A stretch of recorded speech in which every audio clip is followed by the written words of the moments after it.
Well, good morning, Southridge. My name is Aleigha Tucker, and I intern here at Southridge Church. Some of you may know me, some of you may not, but I doubt that you guys know this. I love UFC fights. Do we have anybody else here who loves to watch the fights when they're on? Okay, good. First service, there was like 4 people that raised their hand, and I'm like, oh no. So I love watching the fights, okay? Back in June, there was a fight. It was between Ian Gary and Michael Venom Page. And those of you who like UFC know this. Michael Venom Page has a very unique fighting style, okay? He has his hands down the whole time he's fighting. He never defends himself. He's like this, right? And he is just jumping around, right? Hands down. And then you see Ian swinging punches, and then he never blocks, right? The only time he ever puts his hands up is to hit. And I thought, oh, this is a good fight.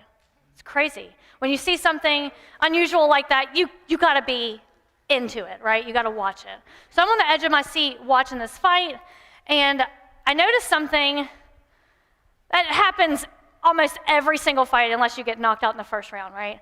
They go into their corners whenever it's in between rounds, right? The round ends, ding, ding, ding, corners. Go to the corners. So they're in their corners, and I see these men come onto the octagon with them. And you can hear them talking to the fighter, and I didn't pay much attention to it. I was just like, wonder what they're doing, right? Well, I was getting ready and preparing this message, and I was reminded of that corner. And I thought, I'm going to see who those men are that come onto the octagon with him. The men that come onto the octagon during the fight is the cornerman and the cutman. Now, these 2 men have different jobs, right? The cornerman is the one who is there. He has been like the trainer before the fight. He has been training him for months, weeks, years, however long, right? He's been training him for this fight. They've watched videos together of the fighter. They've done all kinds of stuff, right? So this cornerman is who is there to help him figure out what adjustments to make, right? What to be aware of, and what the opponent's next move might be. The cutman is the one who comes on, puts some more Vaseline on his face, right? He's put all that Vaseline on there to help protect him from the punches. And I thought, I really love this, and it hit me. I'm going to take these off because I don't want to fight anybody right now. So I'm going to get serious too, okay? I think I like UFC so much, and really any fighting so much like that we watch, because they have a corner that I didn't have growing up, or even in my adulthood. They have a real strong corner. They have people in their corner who are guiding them, protecting them, right? Leading them in a better direction. I look back at my life, and I really didn't have that. I got involved with some friends, okay? I had some people in my life. I picked the crowd I wanted to be around. I picked who was in my corner. And the people that I picked to be in my corner weren't the best influences. So I got into drinking at first. We were in the part of the party. We like to party. We like to drink. We like to have fun. We like to dance. And eventually, that corner transformed into something more. We got into extracurricular activities. And I'm not talking about sports. I started doing drugs heavily. It became the center focus of my life. And these people who were in my corner didn't try to steer me away from it. They actually encouraged it. They encouraged me to drink more, to use more. They taught me how to do different crimes, okay? Taught me the proper way to sell some things. They gave me pointers on that. They gave me pointers on how to hold a keg stand better, how long, the breathing technique. They taught me about beer pong. They said, here's this trick shot, do this. So they taught me some different tricks. They taught me things that weren't going to help me in life. They taught me things that weren't positive, right? They were kind of toxic people. Eventually, I got worse. I started committing crimes, stealing illegal substances, not jewelry. I started selling illegal substances. I started stealing from family, friends, stores. It didn't matter. Vandalizing, you name it, I definitely did it. I promise you. Now, I want to make this clear. I do not blame these people for the actions that I took or the addictions that I picked up along the way. I don't blame them. I just chose to have the wrong people in my corner. And then I wondered, as I was writing this, I wonder what your guys' corner looks like. Does your corner look like mine did? And I don't mean like drugs and alcohol and all that, but it could be, I guess. I don't know your life. You do. I mean like bad influences. People who are leading you to do things that you shouldn't be doing. I'll give you a couple examples, right? So maybe you have people in your corner who say, don't go home to your family tonight. Come out to the bar with us. We're going to have a great time. So instead of going home to your husband, wife, and your kids, you go out to the bar. You drink all night long, come home, and the family's in bed. You could have people who are encouraging you to play hooky because they got something, there's something big and you don't want to miss it. So you say, all right, I'll call my boss and play hooky. They encourage that behavior. Or you may have some friends who are just telling you that message between you and that person ain't no big deal. Or that person might be saying that. You don't need to tell your significant other that we're texting. It's harmless. Whatever it is, whoever's in your corner, whatever, if they're negative or positive, I would bet that this message today is still for you. You can have the right people in your corner, that's great. I want you to think throughout this, how can you be better in someone else's corner? How can you be a better cornerman? Those of you who don't have people in the right corner, you're going to see the type of people you want in your corner, what qualities and traits those people have. We're going to continue in our Rise and Fall series in 1 Samuel chapter 19. And those of you who haven't been here or don't know what's taken place, I'm going to catch you up to speed a little bit, don't worry. I know there's some new faces in here. So we are in the book of Samuel, and Saul is the king of Israel. And he has a man in his army who is the head of his army, and his name is David. And David is winning a bunch of victories for Saul. And the people of Israel are starting to favor David. My boy Saul, he don't like this too much, right? He's starting to become jealous of David. And we're going to see how he reacts to this jealousy, right? We're going to see how he reacts, but we're also going to see who's in David's corner whenever this takes place. We'll pick up in 1 Samuel chapter 19, verses 1 through 3. It says, Saul now urged his servants and his son Jonathan to assassinate David. But Jonathan, because of his strong affection for David, told him what his father was planning. Tomorrow morning, he warned him, you must find a hiding place in the fields. I'll ask my father to go out there with me, and I'll talk to him about you. Then I will tell you everything I find out. Now, the very beginning, we see Saul, right? Saul was somebody that David might think was in his corner, right? Because they're on the same team. He thinks, David's probably thinking, Saul's my buddy. He's my corner. But we see that Saul is actually not in David's corner. That Saul does not want to see David succeed. He doesn't want to see him do good. So he wants him killed. I wonder if some of you guys have people in your corner like that right now. They see your success, they see your potential, but they don't want to see you win the battle. They don't want to see you get the victory. I think a lot of us have had a Saul in our life at some point, if not today. But as I keep reading this, I wonder, what about a Jonathan? Do we have a Jonathan in our corner? Do we have somebody in our corner who wants to see us succeed?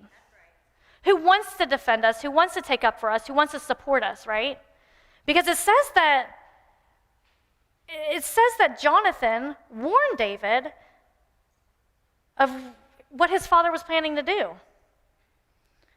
We see Jonathan is not like Saul at all. Jonathan warns his buddy. He says, you know what, Dave? My father's trying to kill you. He tells him about Saul's intentions. And this lets me know the first thing that we need. You need a cornerman that is going to warn you of trouble. You need a cornerman who's going to see things you might not be able to see. You need somebody who's going to say, hey, listen, I see where you're headed. This ain't good. Hey, someone's after you. This ain't good. We need somebody who is going to warn us. You need somebody who's going to warn you. Jonathan, throughout this, is going to teach us what it means to be a cornerman. We're going to see what traits a cornerman needs, what things we need. 1 Samuel 19, verses 4 through 5. The next morning, Jonathan spoke with his father about David, saying many good things about him. The king must not sin against his servant David, Jonathan said. He's never done anything to harm you. He's always helped you in a way he could. Have you forgotten about the time he risked his life to kill the Philistine giant? And how the Lord brought a great victory to all of Israel as a result? You were certainly happy about it then. Why should you murder an innocent man like David? There is no reason for it at all.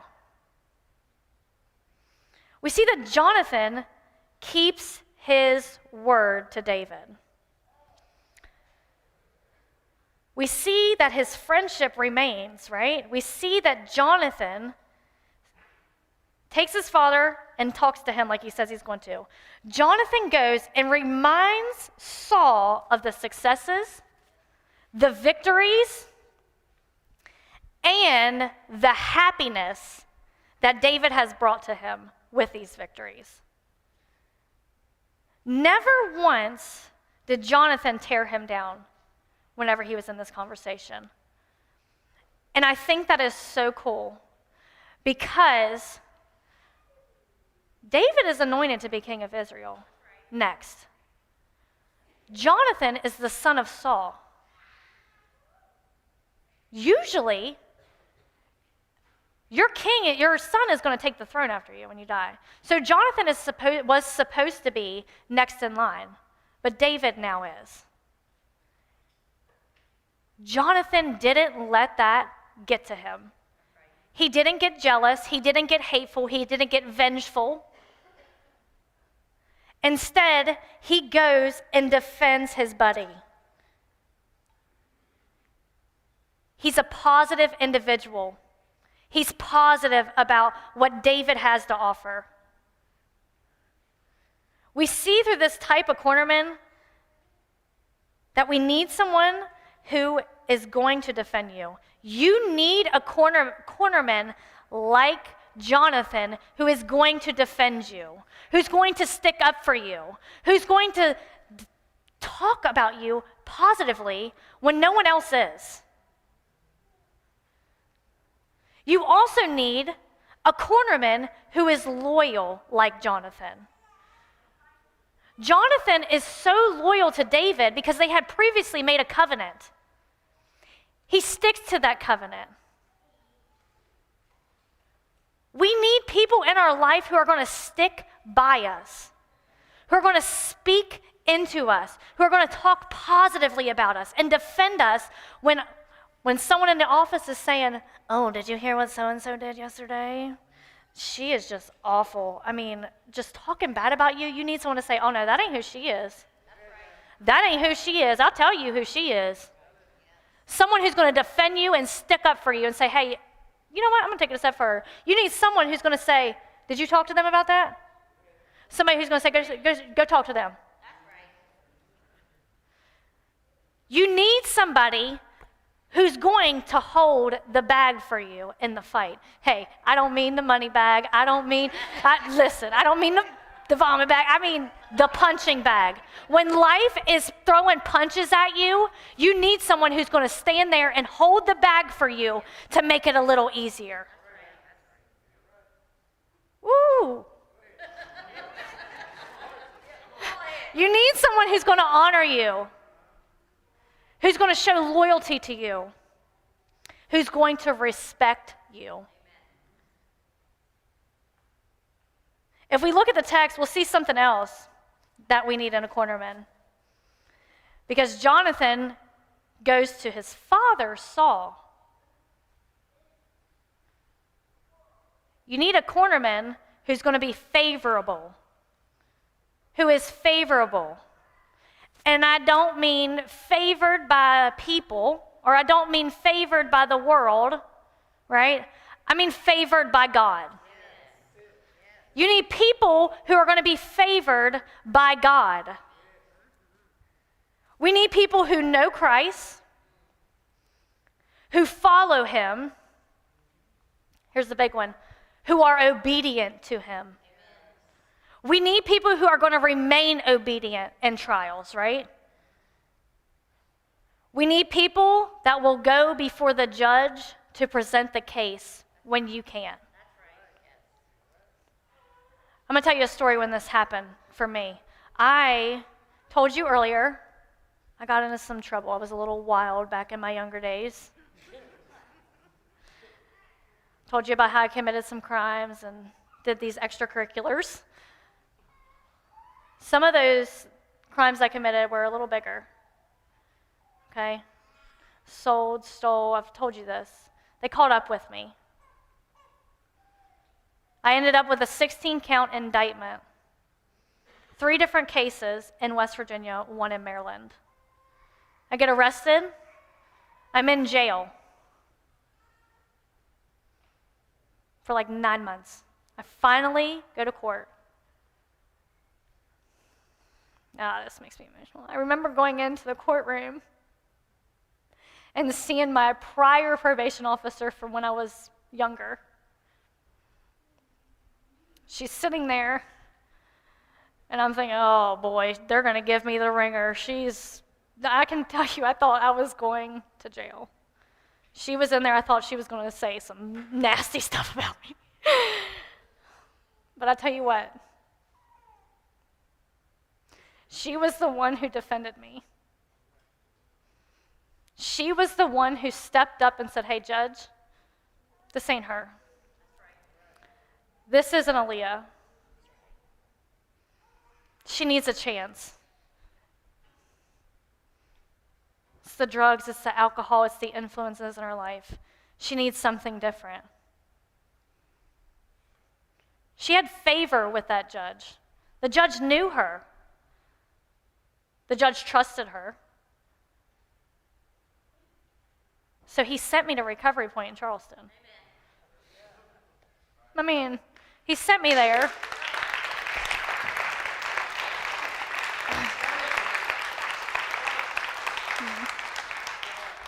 Because I honestly think if she wouldn't have been there to step up for me, I would have went to prison. If she wasn't there to defend me, speak highly of me, honor me, and if she didn't have favor with that judge, I would have done some years, a good amount of years. She was able to be my cornerman. Somebody I didn't think was my cornerman in that moment. Now, we picked up some traits and stuff from our buddy Jonathan. We're going to learn a couple more traits from someone else, okay? 1 Samuel 19, verse 11. Saul sent his troops to watch David's house. They were told to kill David when he came out the next morning. But Michal, David's wife, warned him, "If you don't escape tomorrow, you will be dead by morning." So she helped him climb out through a window, and he fled and escaped.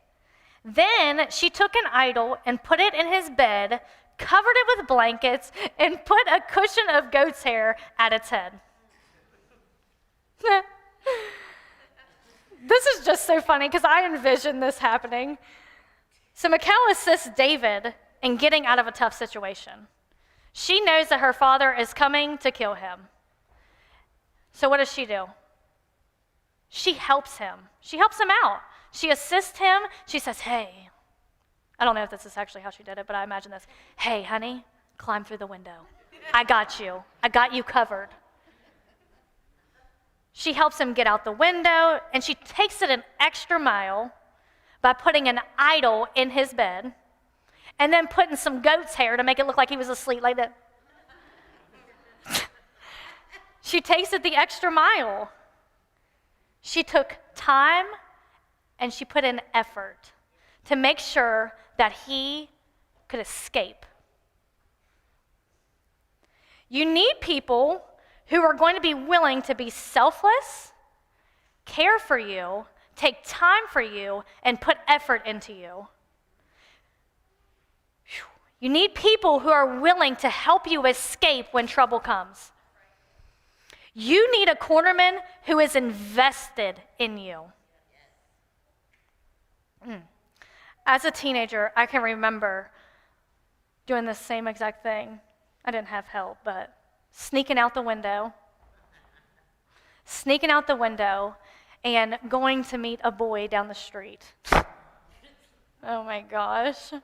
I told y'all it was bad. Did anybody else do stuff like this? Sneak out at night, like not tell your parents? Nobody else? I know y'all did. We the same. Listen, in my case, that wasn't the right thing to do. It wasn't the right thing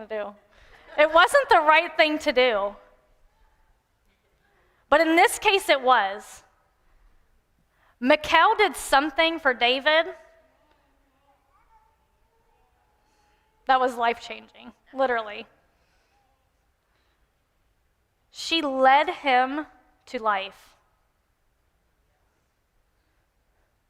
You need a cornerman who's leading you to life. And I don't just mean literal life, like living. You need people who are leading you closer to Jesus. You need people who are going to give you the ultimate life to live through Christ, who are guiding you through that. You need people who have the same values as you, who have the same vision as you. They're looking ahead at what Christ can do in your life. You need people who are going to speak life into you, not be toxic and speak negatively. You need people that are going to help you grow and change. And by that, I mean lead you to Christ. When you look at David's two cornermen, would you expect them to be the ones to help him? Think for a second. It is Saul's daughter and Saul's son. They are the ones who are helping him. I'm going to be honest, I would not expect it to be them too. They're Saul's blood. I wouldn't expect them to be the ones to help his enemy. Saul's enemy, David. I wouldn't expect it to be them. Through reading this, it has confirmed that our corner doesn't always look the way we think it should. We think, I'm sure Saul thought this, and I'm sure we think the same exact thing. Our family is who's our cornerman. Our families are the ones who are in our corner, or our boyfriend or girlfriend, your sibling, your best friend. You think they're going to be the ones in your corner. But I'm here to tell you, the ones that you would take a bullet for are the ones who are pulling the trigger behind the gun. David would take a bullet for Saul, but Saul wants to assassinate him.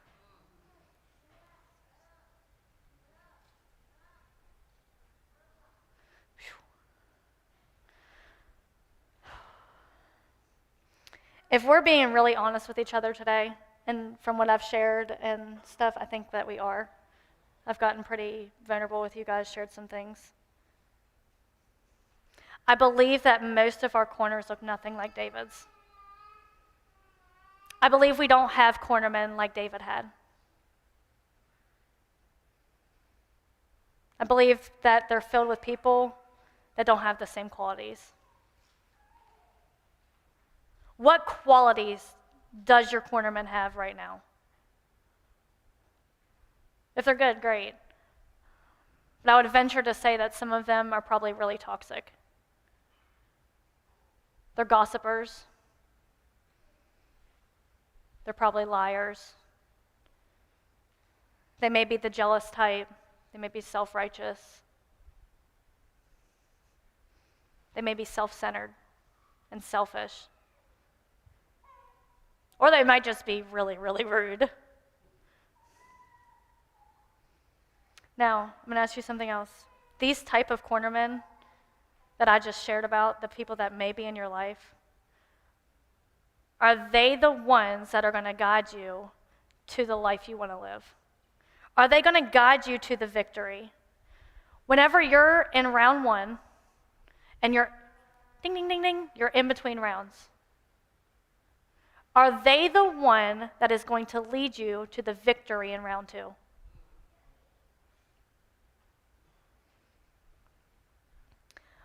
I know it's pretty deep stuff to think about. It hit me. Even though I've been through all this, right? These hard times with these friends, even today, I still have people in my corner who aren't the best, that I'm trying to just weed out, that Christ is in me trying to take them out of my life, rip them out of my life, right? In the beginning, when we talked about the UFC fights, there was someone else in there, not just the cornerman, but there's also the cutman that I shared about. David, too, has a cutman. We're going to see what this cutman actually looks like.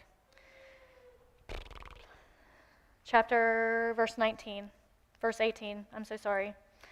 So David escaped and went to Ramah to see Samuel. And he told him all that Saul had done to him. Then Samuel took David to live with him at Noath. See, Samuel was the man who was there when David needed shelter. He was the man who was there when he needed safety, when he needed a place to rest, and when he needed a safe place to heal his mind for a minute.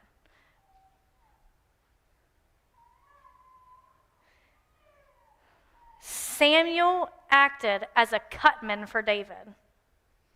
Just like in the octagon, when the cutman comes up and he's applying the Vaseline for protection, Samuel was willing to be that person to give David a place for protection. Samuel was the best person to go to during this time, because Samuel was a priest, he was a prophet, And he acted in obedience at all costs, right? Samuel heard from God, he spoke to God, and he obeyed him. Samuel, at that time, was the in-between for God and his people. So David went to the right man. That's the perfect cutman. You need someone like Samuel in your life. You're going to need a cutman who brings healing. Here's the thing, though. We don't need Samuel. We don't need a person like Samuel who is a priest, a pastor. We don't need other people here to act on behalf of God. We don't need someone who's working in between. Why? Because Jesus has already come to fill the gap between us and God. He bridged that gap. Now you and I can go to Jesus for anything. We can go to him for the healing, for the guidance, for the cleansing. We can go to him for everything. For defense. We can go to him for the defense. You have that chance to do that. Because Jesus is the ultimate cutman. David was able to get out of the corner and be protected from harm. Why? Because God plus the right people equals a strong corner. When you got God in your corner and you have the right people in your corner, you stand up in the fight with a strong defense. See, when I went to court that day, I didn't think I had a strong corner. I didn't fully know Christ. I didn't follow him. I believed in him. I didn't follow him. He moved in my life that day. God, the strong corner, my probation officer, the judge, equaled a strong defense. I was able to go to Recovery Point. I'm now almost 7 years sober. Good.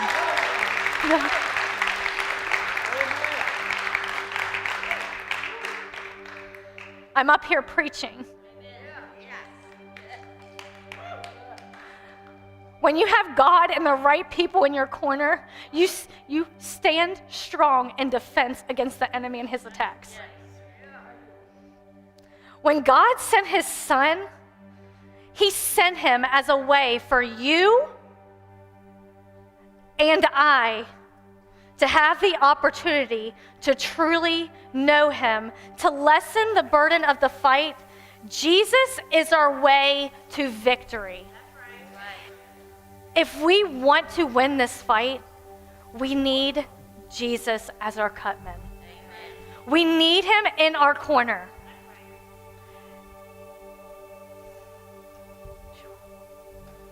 There are some of you today that have nobody you think you have nobody in your corner. I want you to know that you have people here right now in this room who want to be your cornerman. But I also want you to know that Jesus is the ultimate cutman. He is calling on you to invite him in. Those of you who think that you have a strong corner or know you have a strong corner, I want you to ask yourself, how can I be stronger for somebody else? How can I be a strong cornerman?